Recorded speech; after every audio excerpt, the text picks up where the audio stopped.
Qasim قسمانی Nairobi Kenya سے۔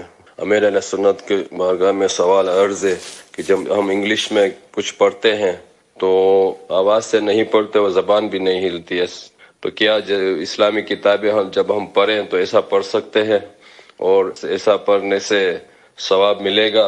اور جیسے ہفتہ وار رسالہ ہے وہ بھی ایسا ہم پڑھ سکتے ہیں اور ہمارا مدنی یا نیک اعمال اس میں کاؤنٹ ہوگا؟ جزاک اللہ خیر۔ یہ پڑھنے میں کتاب پڑھنا اور چیز ہے، قرآن پڑھنا اور چیز ہے۔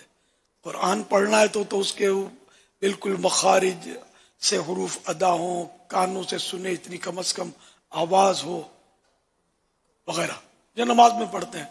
لیکن یہ رسالے یا کتابیں یا انگلش کتاب ہو یا اردو کتاب ہو، تو اس کو پڑھنا اسی کو کہتے ہیں مطالعہ، کہ کو دیکھتے ہیں اور یہ سمجھ میں آتا ہے کہ کیا ہے، تو یہ پڑھنا۔ اب سمجھ میں نہیں آتا، خالی دیکھنا۔ اب جیسے کوئی اردو جانتا ہی نہیں اور رسالے کے پتے گھما لے اس کے اور دیکھتا رہے، تو اس کو پڑھنا نہیں کہیں گے۔ لیکن جو اردو جانتا ہے، اردو رسالہ، وہ پتے بھلے اس کے جو صفحات ہیں الٹ رہا ہے، پیپرز، اس کے پیجز، تو اب اس کو سمجھ تو آ رہی ہے نا، وہ اب کیوں یہ پڑھنا کہلائے گا۔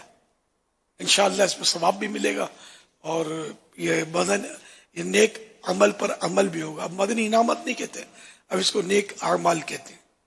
اس کو بھی کچھ ٹائم ہوا، نام تبدیل ہوئے، کہ مدنی انعام کہہ کر سمجھانا پڑتا تھا کہ یہ کیا ہے۔